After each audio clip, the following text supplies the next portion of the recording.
Welcome, everyone, to another episode of Adventures to Reality. Today, I'm joined by Satyen Raja. We have met quite some time ago, and we have had just an extended friendship over almost a year now. Satyen, welcome to the show. Tell people a little bit about yourself. You're the warrior sage. Thanks for having me, Andrew.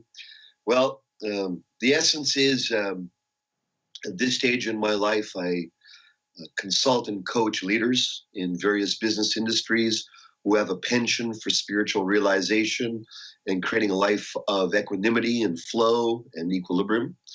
And I also work with healthcare and helping professionals I help them learn sets of psycho-spiritual tools and processes which makes their job much easier, brings them into becoming really the 1% of the 1% in their fields by the really the effects that they can create in their clients and in their own personal lives.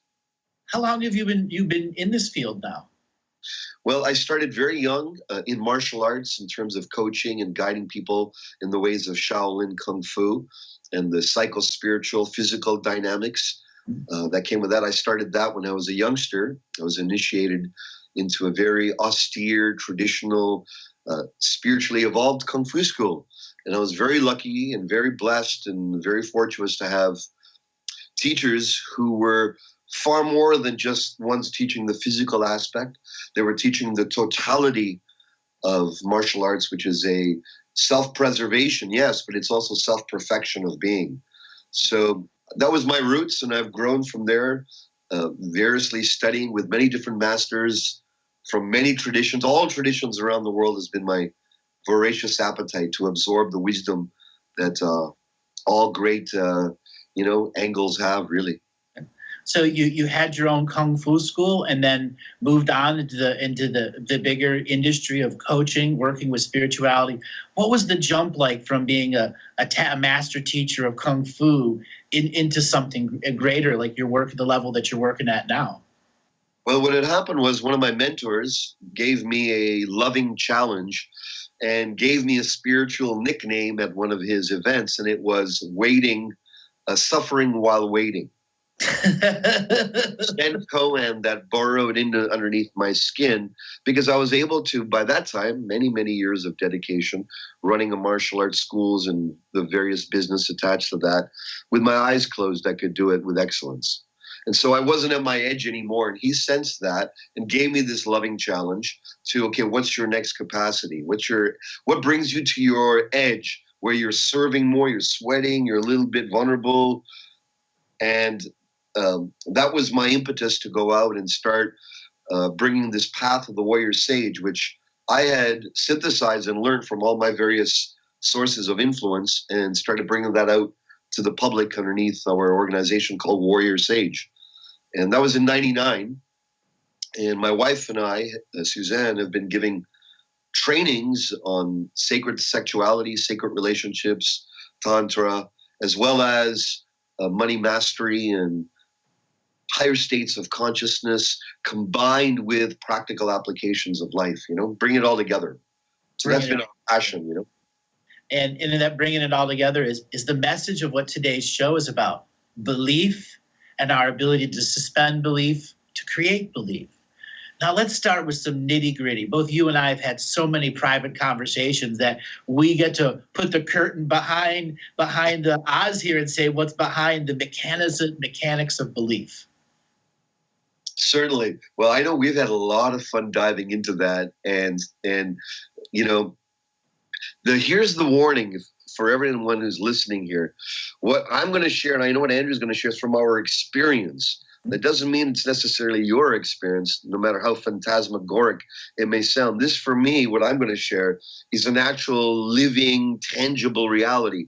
I'm not coming from any philosophical space here. This is from uncovering the veil layer by layer through my own existence, So bottom line for me is my experience of myself and us is as divine beings with choice, infinite choice.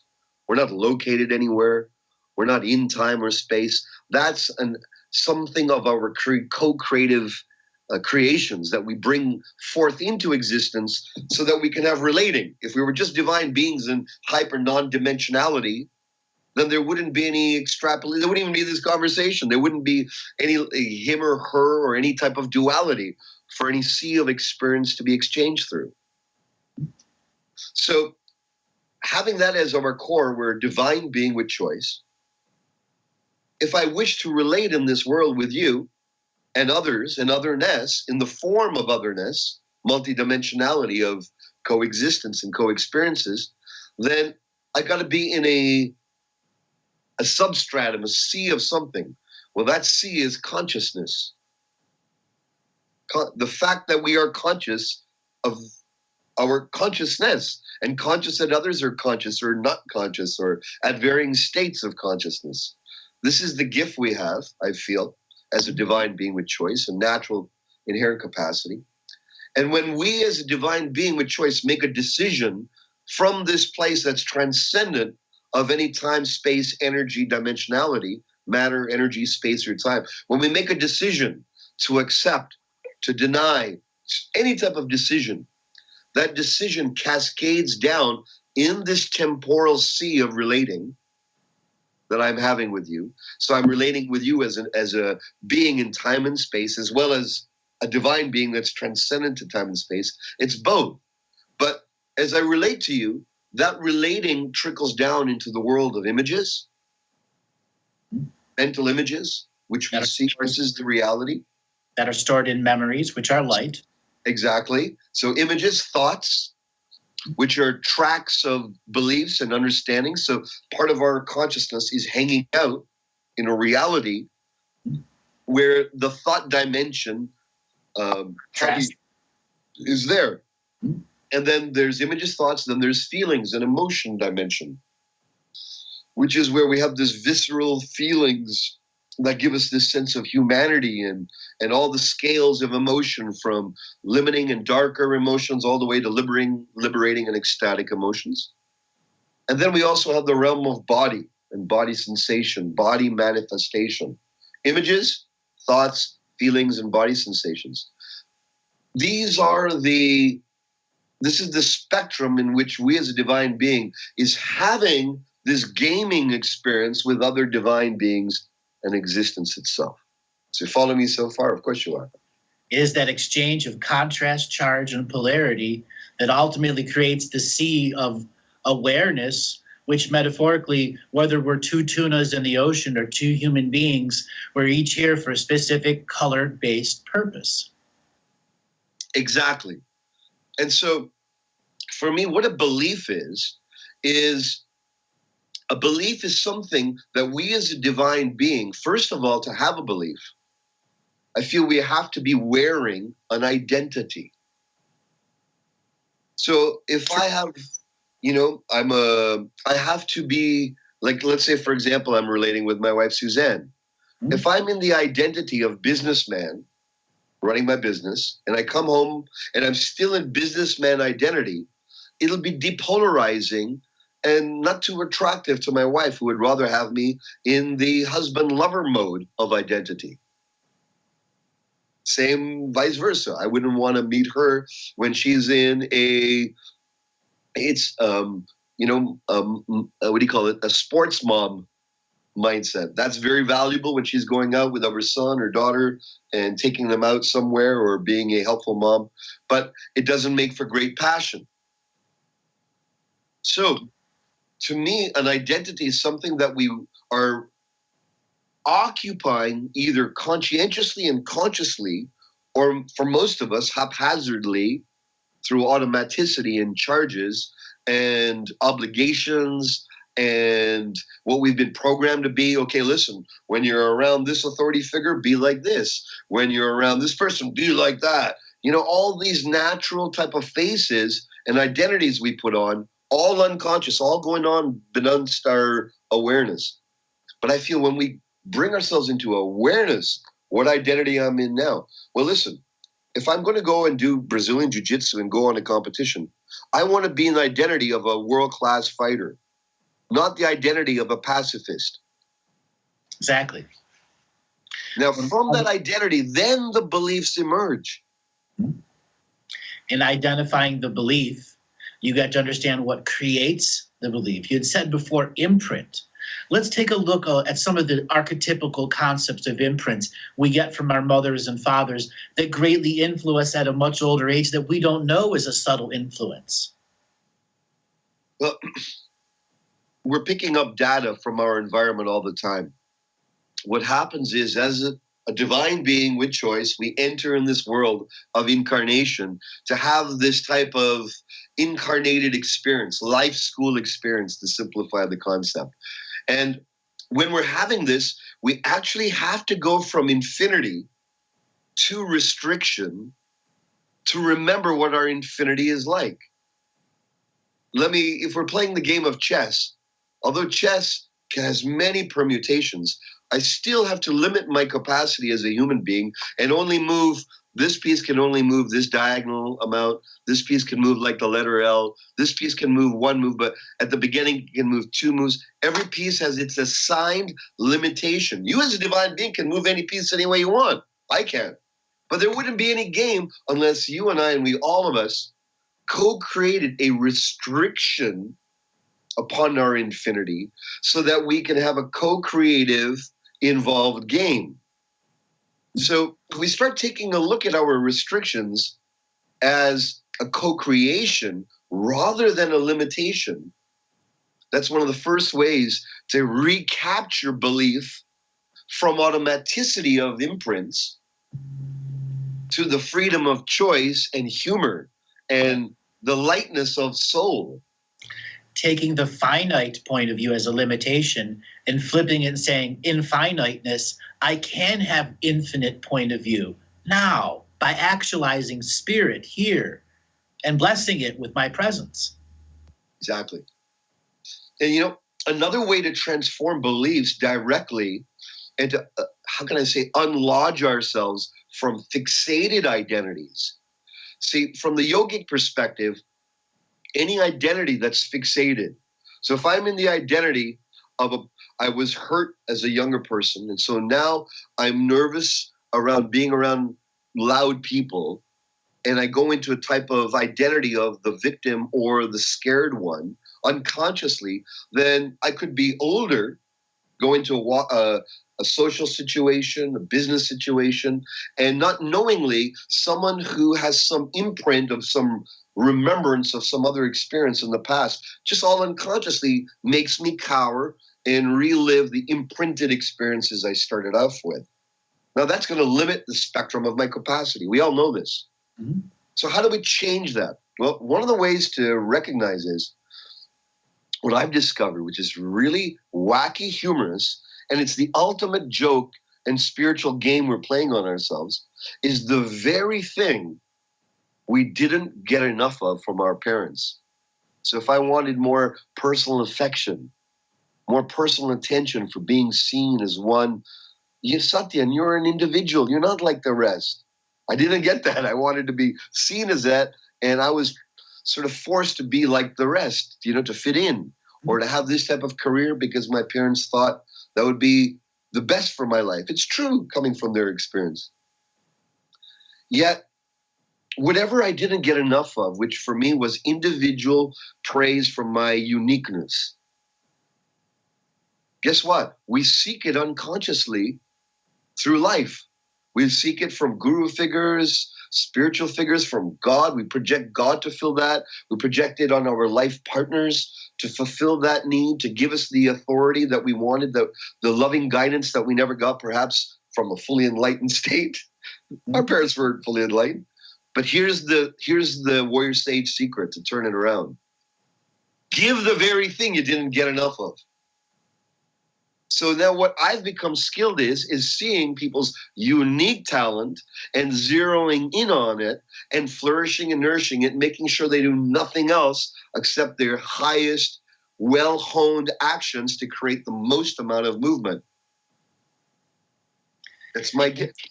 So the way we activate our gift and our powerful belief systems is to give the very thing that we feel we need to get more of. By giving, you receiving. It's an acknowledgement there's an unseen world and a seen world, a known and an unknown. And when we charge forth into the hologram of the unknown and give what we most need, the system gives back to us exactly what it is that we need. It's the biggest Zen conundrum, and it's the biggest built-in humor and psychological trick and reverse psychology of the cosmos. Yeah. And now that you know, so you can't back out of it, everyone. It's isness versus wasness. Yes. And you break those words down, isness now, wasness then. Because just like learning to drive a car, you aren't going to go back once you have that freedom. Yes. So in essence, for what I'm sharing about beliefs, we can work on belief change, finding beliefs that are no longer supporting us financially. Oh, I want to make a killing. I want to crush it. I've heard, there's big things on the internet now of, millennial pushes to crush the next business venture and all. Well, if you're going to crush something, karma would have it that you're going to get crushed yourself. Mm-hmm. Whatever you put out, you get back. So, and crushing creates hyper blood tension. It creates excessive willpower that burns people out sooner or later. Just watch the people who are brandishing, crush it, kill it. Just watch them. Years later, they're going to fall apart. Behind the scenes, things are breaking down because that can't be sustained. Look at a lot of the professional sports players. As soon as they're done with the sports, they fall apart. Exactly. So taking the path of least resistance, highest effectiveness, highest flow, for me is aligning the soul,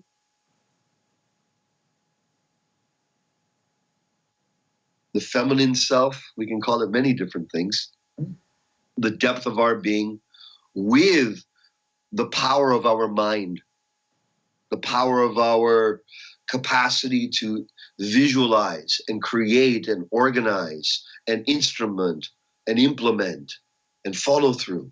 When the soul and the mind are in unity and we are holding an identity that's supportive of our vision. So if I wish to be someone who's changing the world, then I need to hold the identity of one who would change the world, not one who's just trying to make it through the day. I need to find that identity, and I need to sit into and be that identity. And from there, the thought forms, the images, the feelings, the body sensations all arise out of the seat of this awakened, illuminated identity that one brings forth and enters conscientiously. I call this the self-illuminated master who made a choice in the moment of now to activate, actualize, and be self-realized. It was the choice and belief that brought the isness to the nowness, and who will then pass that on to the next isness and nowness. For we are in the ever-present co-creative moment in a seen and an unseen world, in a known and an unknown factor. And it is ultimately our DNA that gives us its own form of, let's just say, spiritual imprint that reminds us of what our mother and father, their mother and father, and their mother and father, and their mother and father did before them. There comes a point in this advanced belief and choice where faith and a whole new level of change comes in. Personal healing over cancer, being able to change the mind, body, spirit, and soul, change the personality, heal traumas. This all comes from belief. Now let's say how the belief mechanism, which we've described as the divine being, helps people that are coming into belief, renewing faith, or discovering that they had what was a much more limited form of faith because the way they took contrast and color in was so limited by how they were conforming as a young child. Yes. Well, the way I look at it, the essence of what you're asking about is the essence of intention. Intention. Because once we start recognizing and we're beginning this path of self-empowerment and self-illumination, once we recognize, oh my goodness, my intentions actually have an effect. Once someone knows that, once you know that, to whatever degree you know and see that, then all of a sudden it's like, yes, follow that road. Go down that road of cultivating solid intention. And the way I cultivate intention is I look at it from two ways. The willful intention which is basic everyday elbow grease, the stuff that needs to get done. I got to pick up the mop, do the banking, do the marketing, do the advertising, do the shifting of all the doings of life. But I do it, and here's the secret. Here's the power that I've really realized. Rather than doing it with emotionality and excessive emotionality, and I shall win, I shall succeed, this rah, rah, rah, hyper-inflated state, which cannot be sustained. And when we're not in it, some people can feel guilty because we see other sort of thought leaders, human potential leaders exuding this endless supply of motivational energy, which is not actually true. If you've been, it's not real. Exactly. Scenes for 30 years, you'll realize a lot of it is a hyper inflation of an identity for the sake of some type of elicitation, right?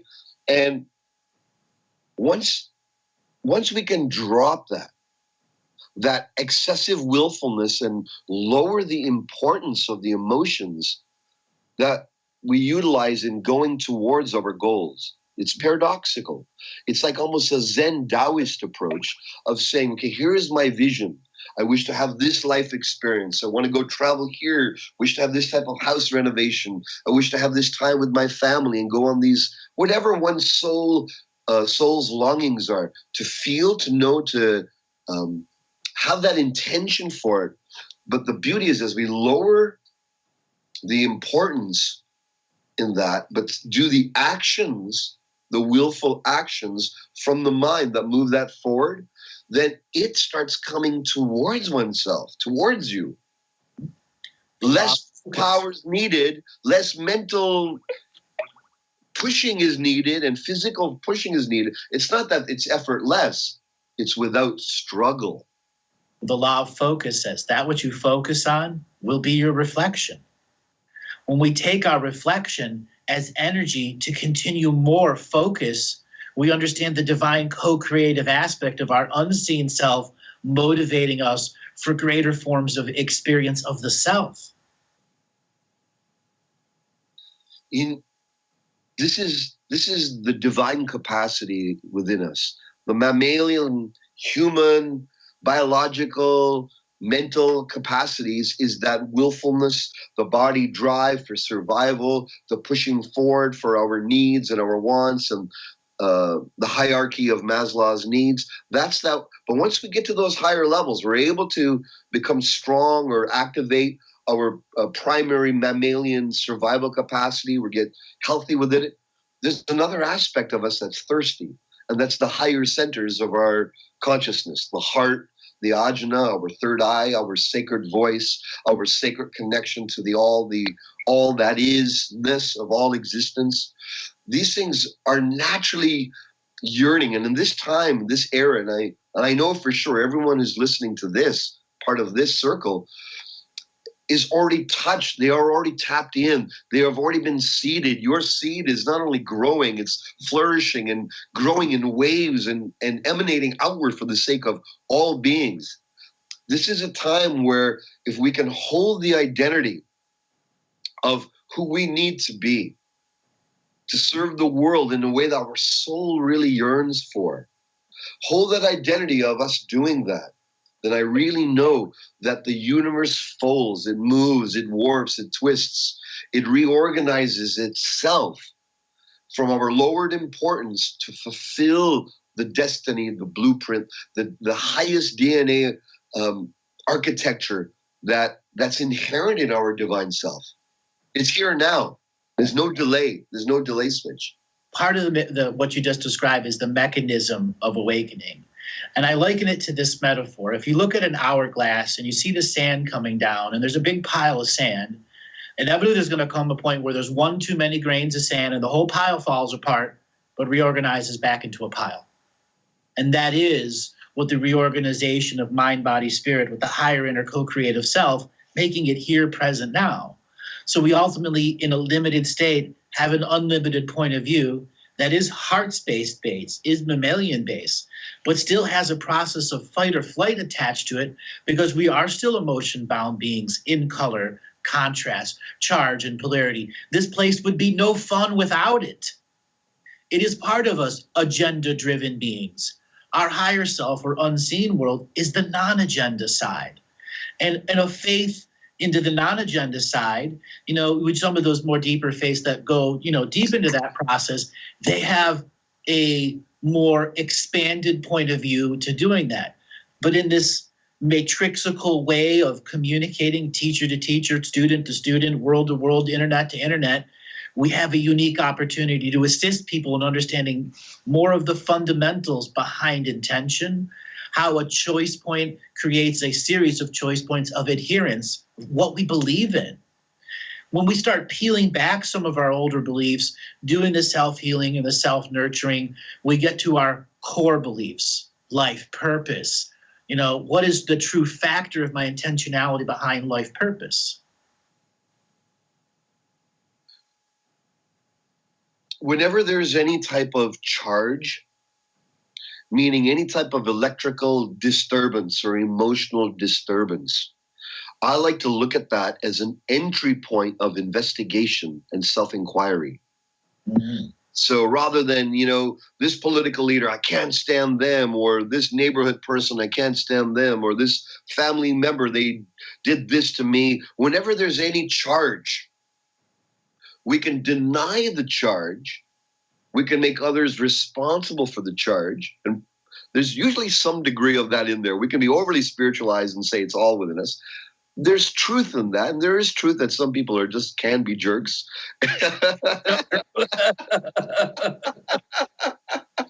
But our response to people's jerkness is really our ascension or our de-evolution in that moment.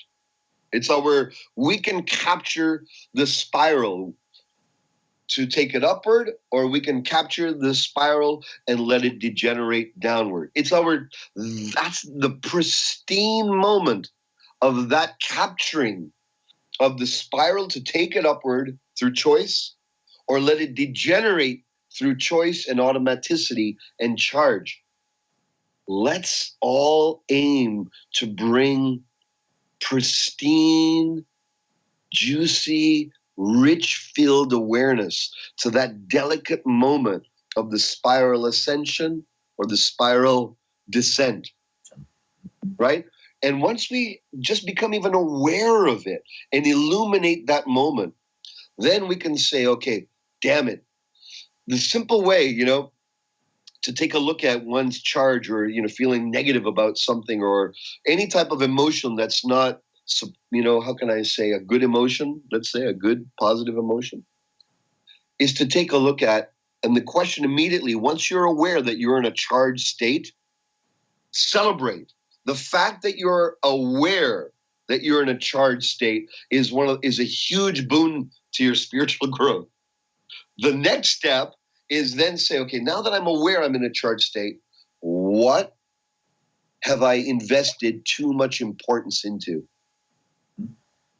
That's the belief to ask. What am I taking important? What is important that I'm holding importance to that's getting me upset? A lot of people like to argue for their limitations. Okay. And then when they're not arguing for their limitations, they're in raw denial of whatever is creating that charge that they won't embrace for just a moment to see why there's charge or polarity there. This practice is reserved for the few who've got the spiritual strength to look at reactivity as a path of enlightenment and self-realization and a boon to all existence, humanity and all the species, and obviously yourself and your immediate family and your immediate circumstance. And it's not easy to do. I'm saying this like it's easy, and it's not. That's why I said it's the capturing and the highlighting and the spotlight of that moment where we could go, the fingers point, the teeth clench, the mammal kicks in, the importance kicks in, or we can go, I'm finding something important here that I need to chill my importance on a little. I want my son to act in a certain way because I think boys at this age should be acting in a certain way like this. Okay, I'm holding that as important. Taking a breath and then seeing what is this person's positive intent. Mm-hmm. What is the positive intention behind this individual, the circumstance, and then recalibrating my being to speak to that rather than my reactivity in reaction to some action that's causing me repulsion. Mm-hmm.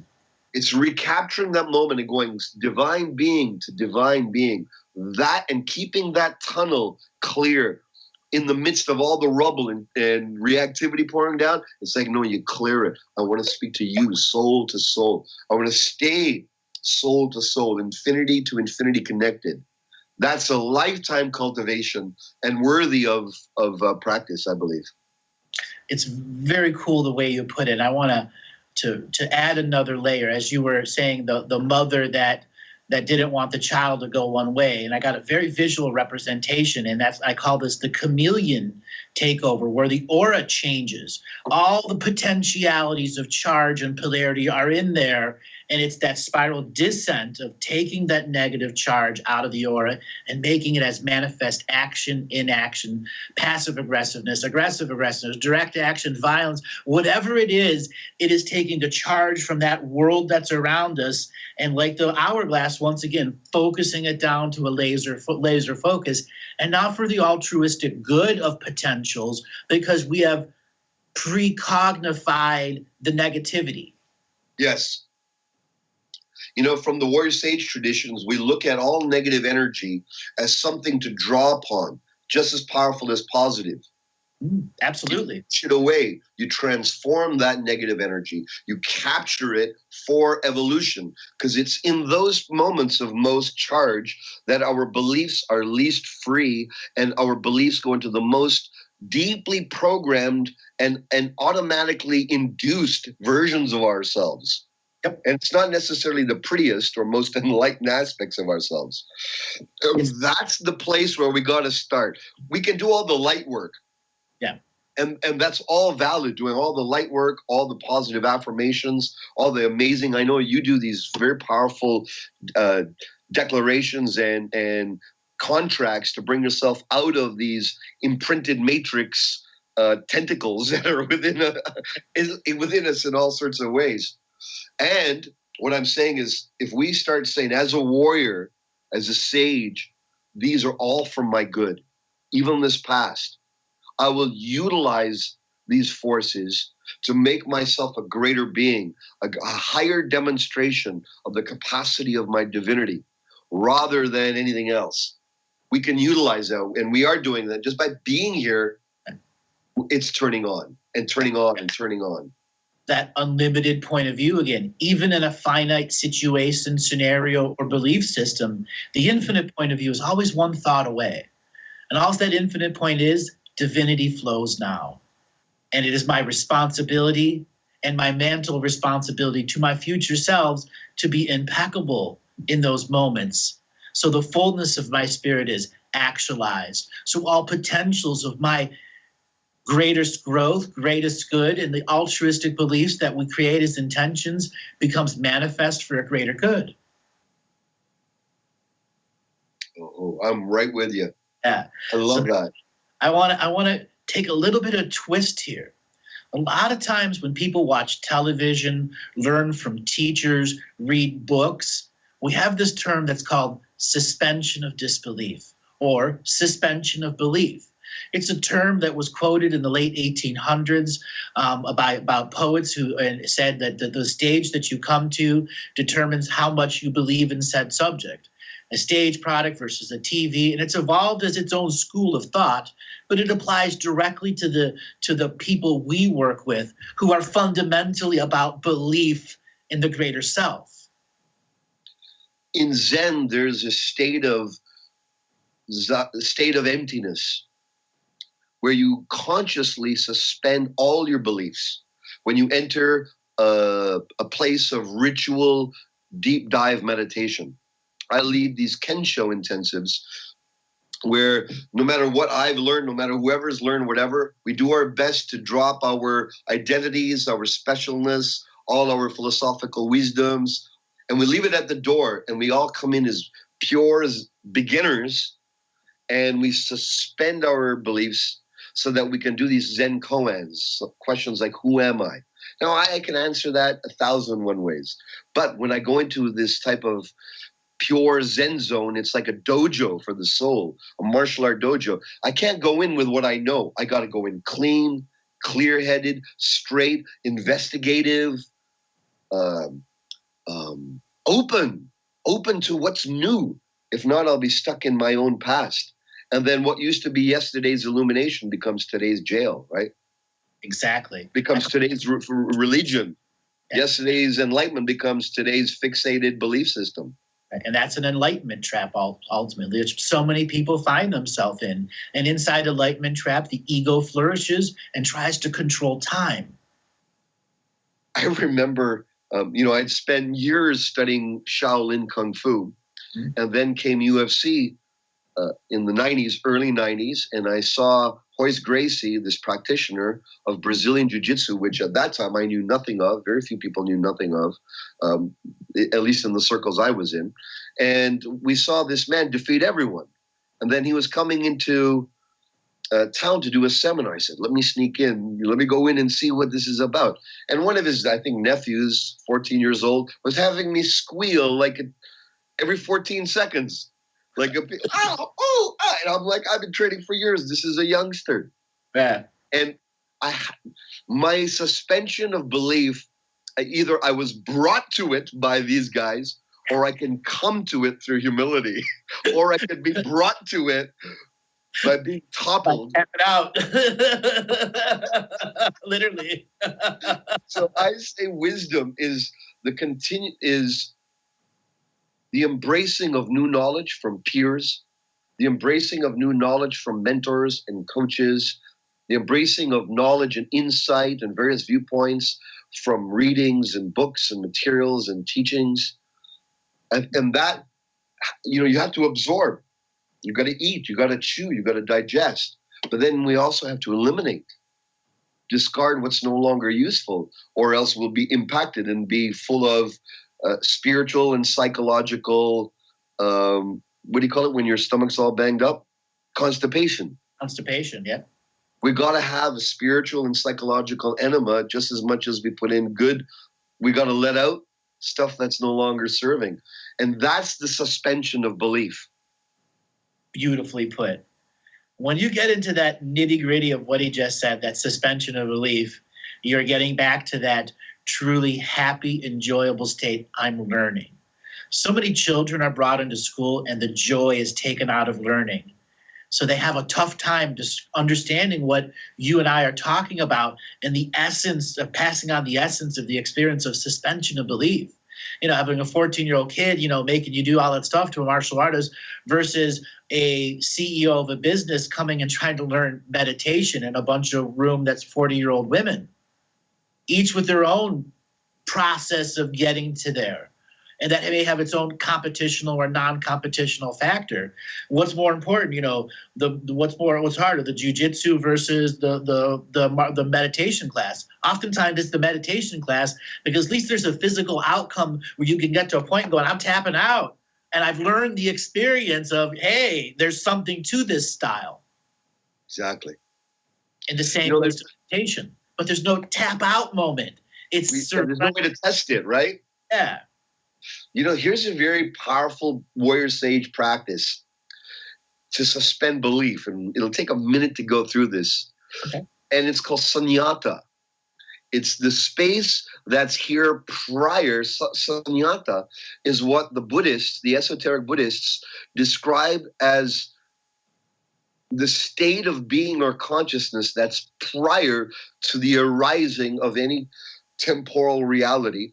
And when temporal reality dissolves back into it's what it is. So it's the emptiness prior to an experience, and it's the emptiness post the dissolving of an experience. So if we take a look at anything, your hand for an example right now, or a picture, or anything you see in front of you, those of you who are listening, take a moment and go to the place where you don't know what it is before you knew what it was and look at it.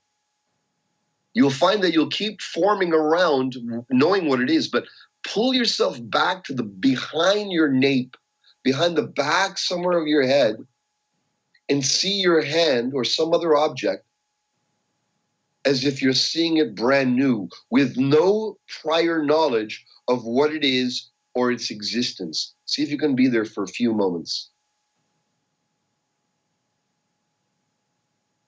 Now, this hand or whatever this object is will dissolve one day through old age, through deterioration, maybe now, maybe 10 years, maybe 1,000 years. If it's a piece of metal, if it's a piece of wood, it'll rot and turn into dust one day. One day, the experience of whatever you're looking at will end up in nothingness. Go to that place now where it'll one day eventually dissolve. Look at it, but feel behind it, behind the experience where it'll ultimately end up as, into this nothingness. Now feel this hand as an example before you knew it and where it's going to be when it dissolves.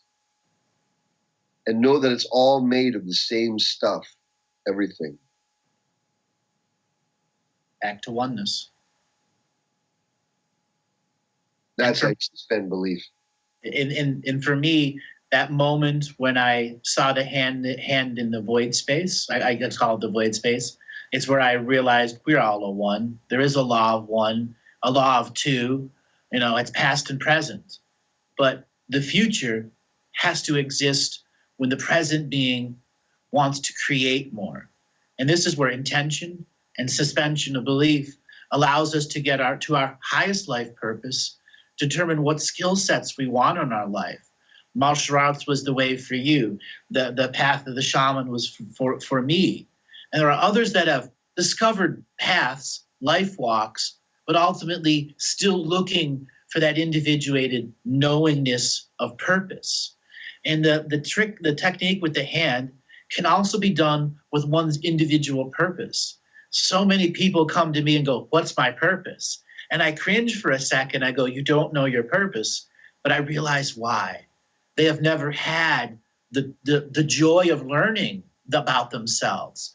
And too many internal factors of self-defeat exist with them at the youngest of ages. Yes. Especially when dealing with relationships where people are so unfulfilled. And then that's what drives them into spirituality, the need for fulfillment. Yes. It's like we set forth in life. Let's say, for example, as a youngster, I'm a young, teenager, a little geeky I was, and I like girls. And so I saw this one girl, I remember her name was Kathy, and I mustered up enough for like a month, enough courage to just, hey, you want to have lunch together, like sit together. And when I met her, I was like a little bit, you want to have lunch together. And she had her friends who just started walking in front of her, and they all started giggling at me. So I made a decision from my divine self, from within, that I like girls, and so I'm going to approach her. I mustered the courage to do that. I did that, but in that moment that the girls giggled, I felt shame and humiliated. They didn't try to. I felt that shame. And so in that moment, I made an unconscious decision, a decision of defeat, that going towards girls is going to be bad for my social status. I'm going to get hurt in response. I'm going to get hurt. So there's two now parts within me. A decision says I like girls and I should approach them, and the unconscious decision of defeat, that if I go for girls, I'll be humiliated. Both fighting against each other, not knowing that both are going on in my psychology, in the spiritual dimension, in my magneto-auric relationship with all existence, and therefore recreating that drama big time, where I like them and then I do some crazy thing to self-destruct the situation. This was going on all the time. And so we have these decisions that we were going towards a goal, a personal goal, a relationship goal, a financial goal, whatever type of goal that we have, a family goal. And then when we hit some form of defeat, we made the decision not to go through that direction again because it's dangerous, we'll get hurt, some fear mechanism set in. And then we created a decision of defeat. Those are going on within us all the time. When we look at it from a perspective of our divinity, as you said, from our divine distance, we can see ourselves going, oh my goodness, we just have to take a look at what comes close and keeps falling away. What comes close and keeps falling away? What do we have that keeps deteriorating or being taken away? And remove our emotions from it for a moment and take a step back and go, my goodness, what decision of defeat have I made that's perpetuating this drama of gain and loss, love and unlove, freedom and lack of freedom? I call it the known opera. Yes. It's the opera that's always playing, and the fat lady's about to sing whatever your defeat's about to go. You got it. Yeah.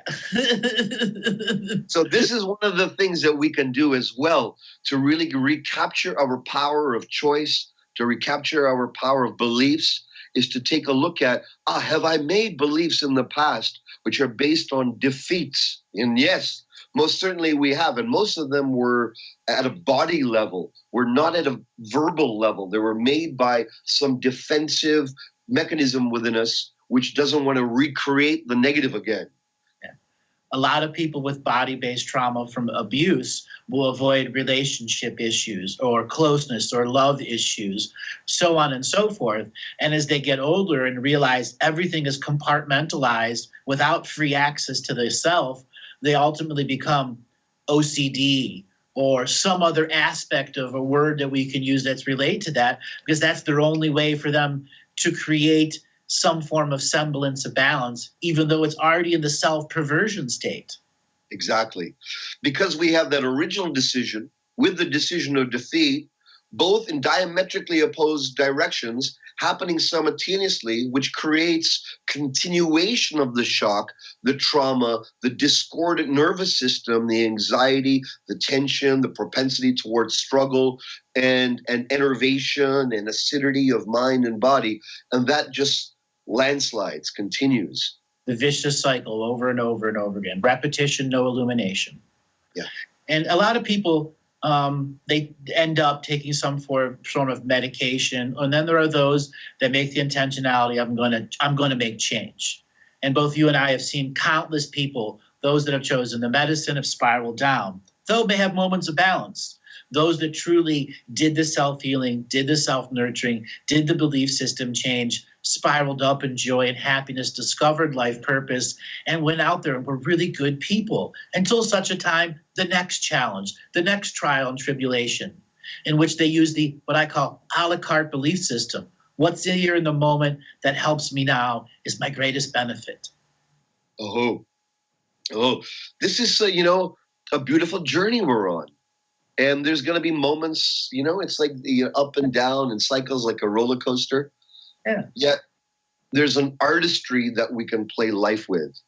We can come from survival dynamics and mindset, or we can come from, the way I like to experience life is as an artistry, as an exploration, as a joy ground, as an adventure land. As a magical domain of existence to experience all of life. And just that point of view, just that embracing it as that way, not as something that's trying to take me down and defeat me, opens up infinite realities which are concurrent with that viewpoint of life, which are in accordance and reflect that. And when I'm in a mindset of things are against me, shit, I'm in trouble, and I'm in tension states, then a whole other set of universes open up in front of me, which prove the reality of that. We call that the sympathetic and the parasympathetic. The parasympathetic is their involuntary stuff. It's the unseen school technology and stuff that we have within us, and they're sympathetic. That's us now dealing with emotions every day, who sometimes aren't fully in the body and create emotional programs that deal with charge, contrast, polarity, or any of those evolving things that are around us until you have to be here, moment, choice now. Exactly. And we find ourselves at a very subtle layer giving power away to the programs that we created at the youngest ages.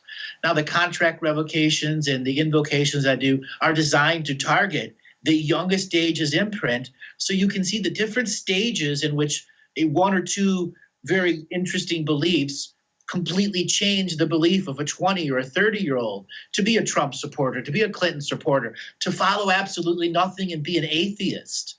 All of those points of view are available, but it is the soup of creation that was the imprinted us that is going through trials, tribulations, teenhood, adulthood, marriage, children, choices and choice points of what we are going to adhere to in life until some people finally just let go, want to walk away from the system and say no more. But ultimately, it is the system, the government, all of that stuff, and all the people we are trying to intently create with on a bigger scale. This is why so many people come to the galactic scale, to the warrior sage scale, to identify what we are doing in the now. Everyone here is already awake. Our circle is already awake. Right. All the friends who are gathered here are already awake in a sea of consciousness, which is nurturing and nourishing and fanning even greater awakening.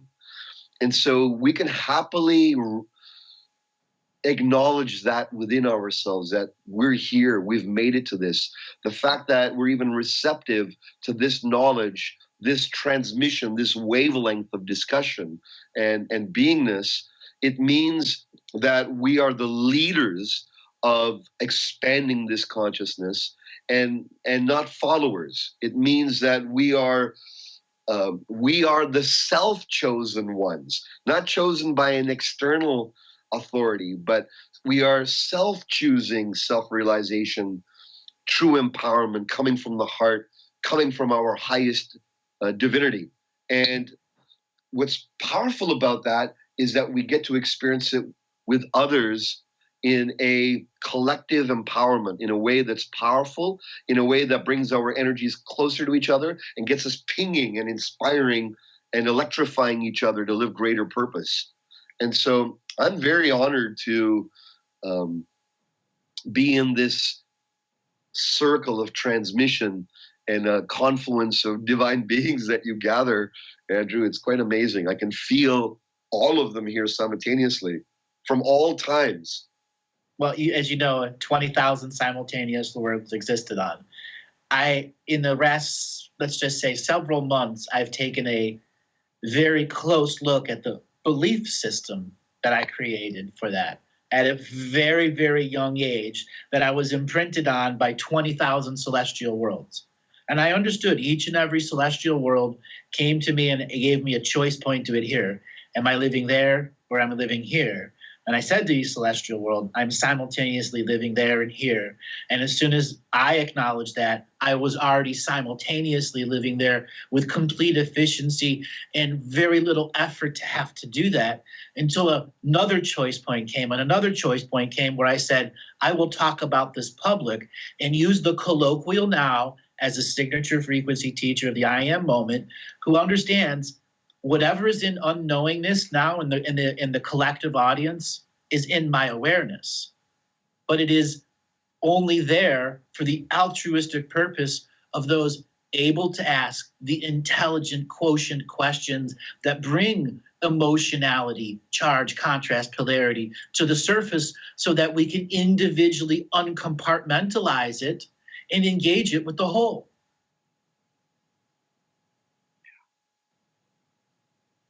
So I know you've had some incredibly mystical experiences through your years of student to teacher. What are some of them that you'd like to share with some of the audience out there? Oh, As we put the curtain back a little bit more. well, how about we go back to the very beginning of my first Enlightenment Intensive, which is a Zen koan intensive retreat that was held by one of my mentors. And this was early 90s, maybe a little earlier than that. And I was working on the question, who am I? And what am I? in this state of being where you let go of all preconceived ideas, the suspension of previous, the building I had built around who I was very big and massive. And this particular retreat was dismantling each one of those bricks.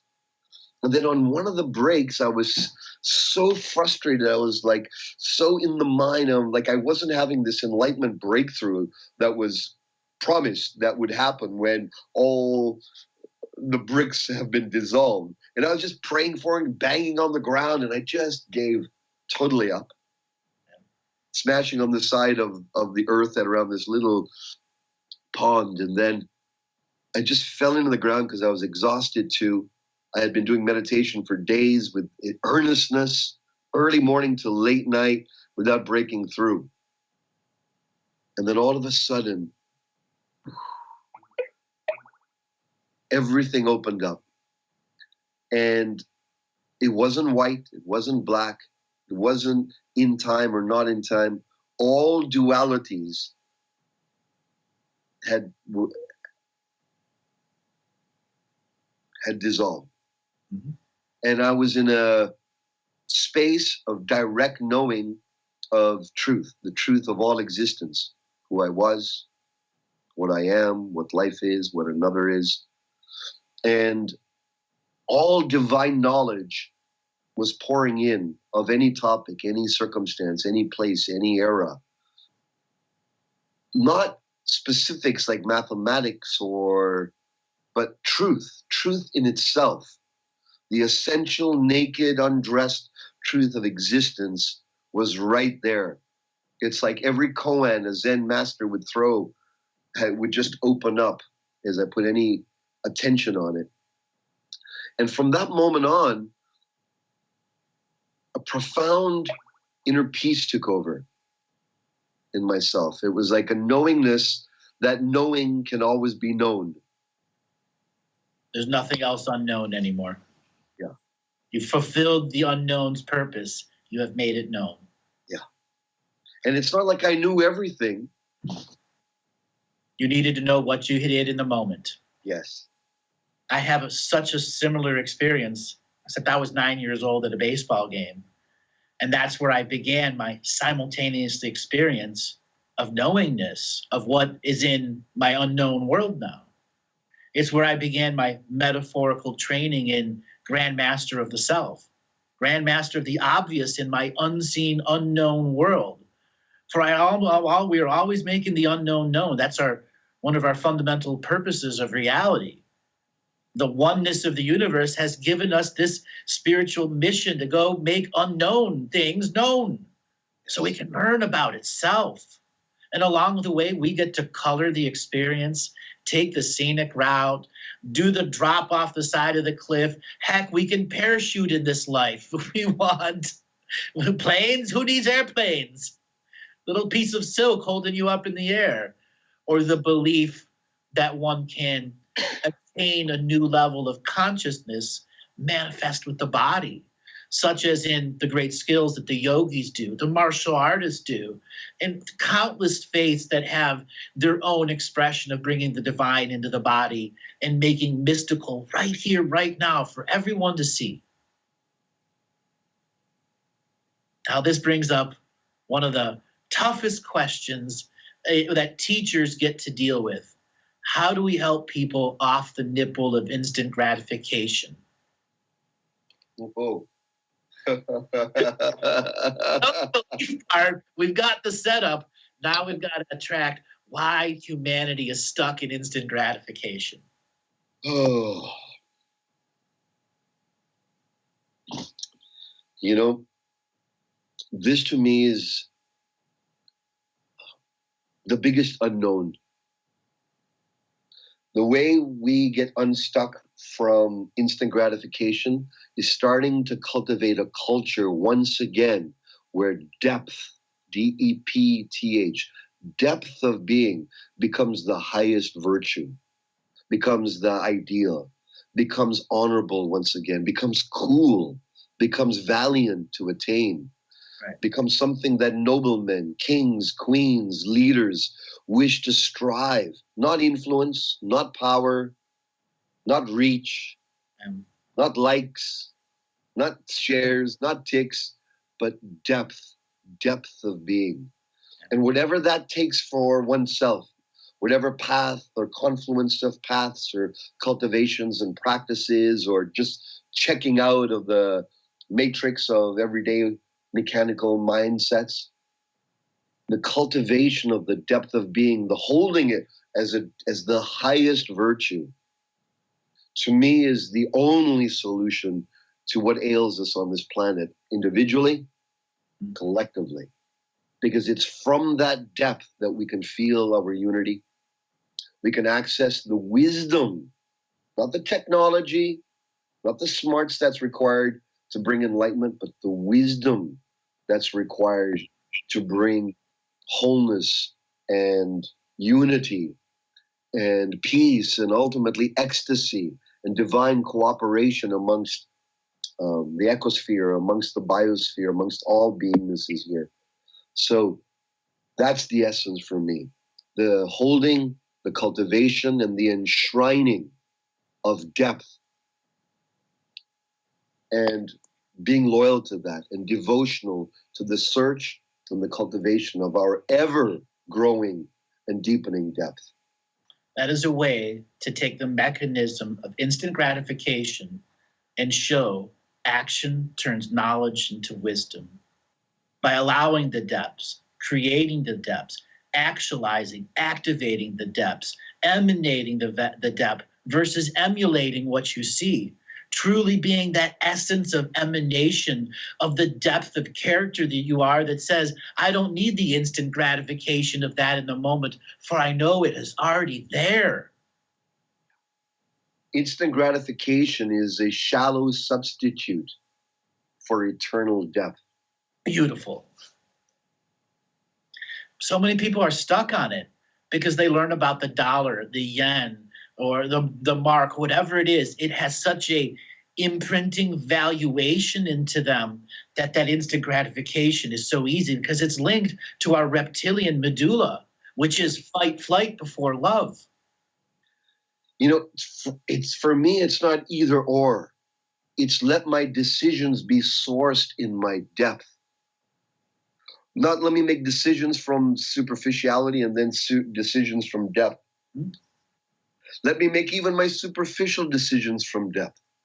Mm-hmm. Making yourself sacred enough to say, even my superficial decisions, my recreational decisions that do have an impact on the greater me, have the same value because the depth of character is behind them. Exactly. Okay? That cultivation of depth of character is in essentiality, the ascension. You can take all the other archetypical stuff that we've learned, but if one cannot understand that one little slice of what we just said, ascension is pointless without understanding the depth of character that it takes to hold the responsibility of the self. The depth of our character is the anchor for which ascension can build a healthy expansion from. Right. Without perversion guiding us. Depth keeps us feeling and human and keeps us delicately human in the expansion of our immortality. The expansion of our immortality, where this I am will make choices and choice points that says, I do not need to die. I do not need to finish a process. I am all processes simultaneously. That is another ascensionary term. Through the depth of character, your immortality can be realized in the energy of what memories are. For in this memory is a memory of another self and another self, as well as our many future selves. The depth of character is simply waiting for us to accept the great legacy of our soul. As I am now, co-creative, interacting beings, choosing a point of view that says my depth of character divinely influences my choices, past, present, and future. Now let's get into another subject matter. We now have this context of belief, suspension of belief, engaging the divine self, the choice points of adherence we make to. We live in a world of competitional order. And part of spirit is being non-competitional with yourself. How can we pick apart the competitional world and our inner competitional selves to be non-competitional with our spiritual processes? It's a very interesting question because, coming from my martial art experience, especially in Brazilian Jiu-Jitsu, I actually have to compete to move up ranks at a certain level. And by nature, I'm not competitive. I've never really been involved in sports, been pretty geeky most of my life, more interested in psycho-spiritual topics. But in the current training I'm in, I have to embrace that competitive side. Whereas there's many others who are very strong in the competitive side, very, very strong and powerful, and they have the drive to win and they become world champions at what they do. And their whole life is oriented around that. They will not take defeat in any way in some small measure. I honor and I respect those individuals who have that burning desire. I think it's part of our nature and karma and manifestation. But from where we fit into each other space, from that perspective, our symbiotic relationship, I feel that competition, especially in business, because as you know, I coach forward-thinking and enlightenment-oriented entrepreneurs, CEOs, leaders. And one of the things that we work on to magnify, to enlighten, is this competitive energy within us. Peak performance, which is the old standard of attainment, is about competition, moving forward, honing what's best in you so that you can edge out others, all of these things. Mm-hmm. For me, peak existence is the new paradigm. This path of the warrior sage, where there is no competition, is what are you the only one for? There's thousands of barbers, but everyone is unique. Many shoe salespeople in clothing stores, many real estate agents. There can't be just one. It wouldn't work. Right. There is something, a constellation of capacities and gifts to cultivate, to hone, to become magnificent and becoming the only one that does what you do, that does what I do, that does what you do. When we focus on that, we transcend this lower base competition, us and the tribal mechanism that we must overcome each other through competition. We overcome that by finding what is my pristine, dialed-in gift that I can continuously refine and hone. There's no arrival. There's continuous refining of that artistry so that I'm of highest value symbiotically to other beings through my business, my gift, my work, my play, my associations. That is how we can do it, by finding what am I the only one at. The apex of your own hierarchical order, meaning the journey you went on was to reverse engineer the hierarchical order you are in, which is competitional based. And all competition is not necessarily negative. Much of it is part of our evolutionary process. There are aspects of our society, which we will call zealots or martyrs, that have taken one aspect of competition and taken it to a level of charge and polarity that has no illumination to it. And we live in a culture that the mob kind of rules, and there's one person in the mob that's a martyr or a zealot promoting a certain way as the only way of belief. So when we engage competition in a non-competitional way, meaning I'm reverse engineering, I'm the apex, and from that thought construct, we achieve our divinity. I love it. I love it. Absolutely. We achieve our divinity, we actualize it, and we actualize our symbiotic divinity, which is really what's needed right now. Right. There was a time where individual self-realization was the pinnacle and call for. Now, individual pinnacle realization is not enough. It needs to be in symbiotic harmonization with others who are waking up. And could you imagine? And imagine if we just looked at everyone as that one is the only one for what? That one is the only one. She is the only one for what? That child is the only one for what? My wife, my husband, my lover, my friend, my mother is the only one at.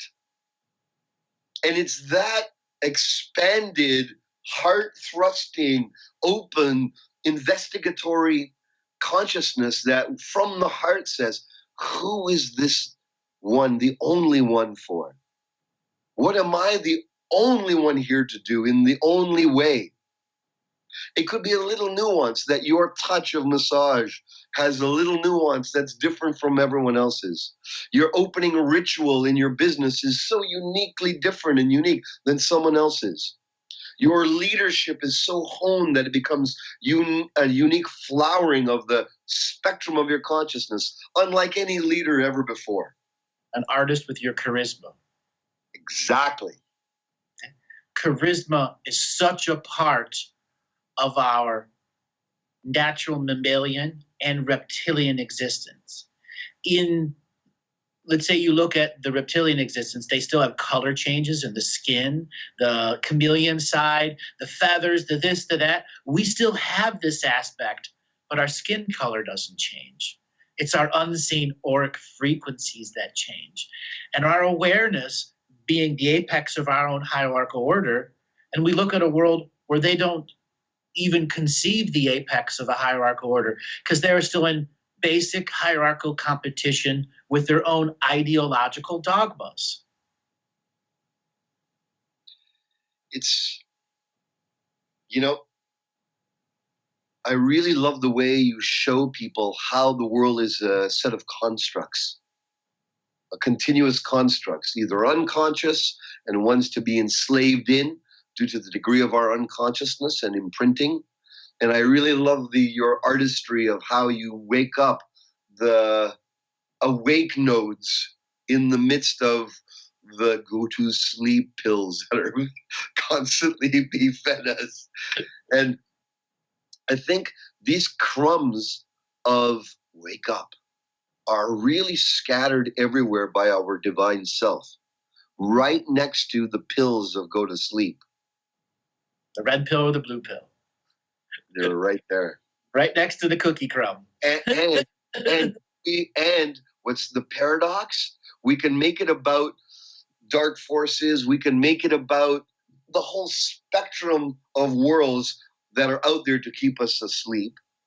Or we can go to the next level of ascension and look from that dualism of forces that are keeping us asleep to forces that are awakening us. And I feel the next evolution for those in the privy of such circles as this is to go, we ourselves, I myself put both those pills there. Absolutely. And engaged whatever forces to get me there so I could see red pill, blue pill, to make a choice point of adherence. Because the pill represents solidity of choice. And it's like in Star Trek, the three-dimensional chess game. One chess game is here, but there's another one above you that you're not even aware of when you're playing the chess game on this dimension. And so I feel that the chess game that we're playing as multi-dimensional beings is the awakening, the embracing, the joy that we get to embrace now. And being in these circumstances like this, give us the glimpse to burst through the bubble. People talking like this, people relating like this, people, congregating around these concepts, which are literally like blasting beyond any belief systems. The idea is to transcend belief systems and generate them as one would have them be for one's highest expression of divine co-creative artistry, warrior sage, the activity of enlightenment, Yeah. When one takes the strategy, the application of strategy, creates self-tactics that create awareness through repetition with illumination, we get to the moment of transformation. In transformation, we also transmute what is around us into what we focus and believe on. And our transcendence is the transcendence of the need to transmute forces of the now and accept them all as ever-present, coexisting parts of our multidimensional photonic being of life, who isn't just here, is in thousands of places. This is an aspect, metaphorically compartmentalized here in this celestial world for a distinct purpose that will change the rest of the light stream being. You know, one of my mentors had this uncanny power, Siddhi. When he looked at you, he only saw God, goddess. There was no lesser self that was in his view. And so it was like antithesis of compassion for our humanness. He had no seeing of our humanness. He only saw God showing up as this beingness. And some people would get shocked by that. It'd be a little weary, someone looking at you as not as an ego, not as a limited being, not as someone traumatized, not someone who's got a story, not someone who's even temporary, but someone that is just an isness, a divine self like they are. And that can be eerie. And so what if we looked at each other that way? I do see that way. And in my session, my readings, which you've experienced, that is the point of view, to challenge people at the scale and size which they think, because they are divine being to me, because I am the unseen world is just as equal to the manifest being. The manifest is what took the agenda-driven being to have a non-agenda side that is all time and space to go, hey, I need a moment of reflection. It's like, what if right now we were to be and transmit and emanate the enlightenment that we already have, not anymore? What if we were to drop all seeking and recognize for a moment that we've already drunk of and sourced and we've hot tubbed in such great depth of wisdoms already? What if we were to live that right now and emanate already enlightened? All of us collectively. Peacemakers and peacekeepers of our generation. And we can emanate that right now and for every moment after now if we make a choice to adhere to this eminence energy and not emulate what you see, but truly on your own process of creating an agenda, strategy, tactics, transformation, transmutation, until you transcend into the true emanation of the message. I am the depth of character here now, manifest with the unlimited point of view and the ability to use it as an altruistic being for all purposes. Oh. Oh. Because we have the inner co-creativity, the interconnectivity to do that.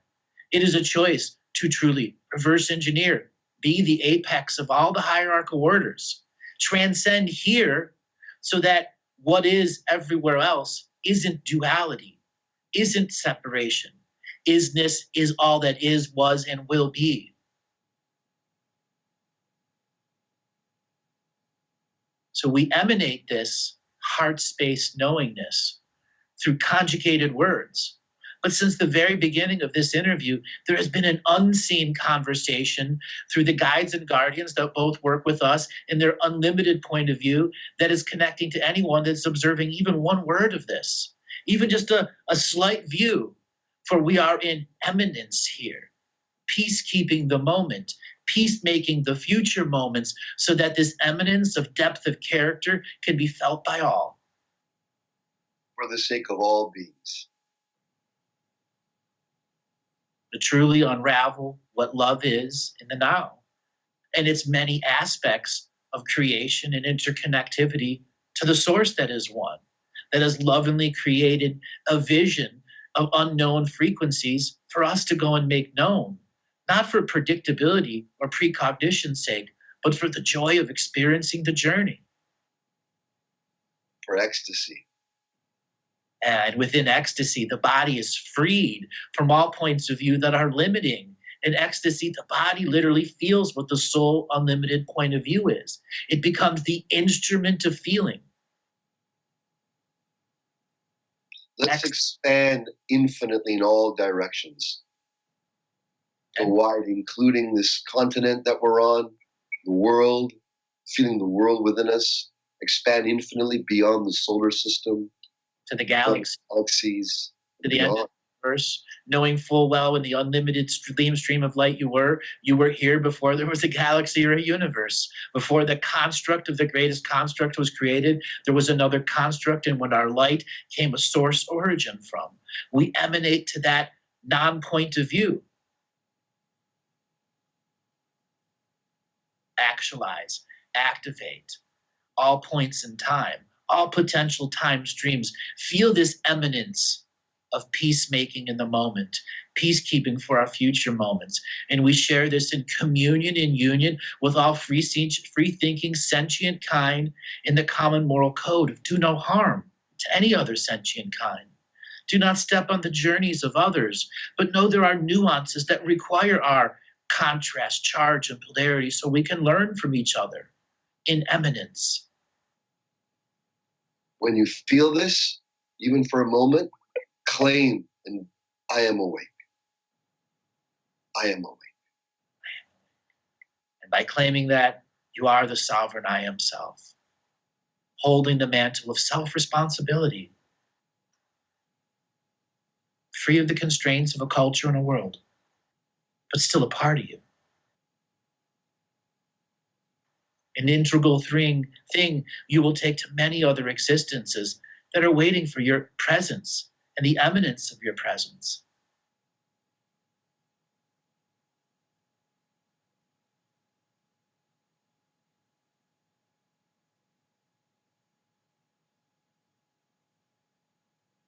This was I had a friend share with me in the ceremony. He said, "May the words we speak be deeper than the silence we break." wow, that's good. Yeah. This is an example of self-ceremony shared with all. Eminence. Transmission of being. Transmission and transmutation of the old till transcendence ultimately is the journey, the scenic route into creating the self. Man, this has been an outstanding and fun interview. So let everyone know your website and how they can get a hold of you. Certainly. My website is warriorsage.com. And there I have an assessment as well as an application for being a student on the path of the Warrior Sage. If that so calls you, you can check that out at warriorsage.com. Thank you very much. Satyen, we're going to have you back for another interview, and we are going to blow people's minds again. Thank you so much. Thank you, my friend. Thank you, everyone.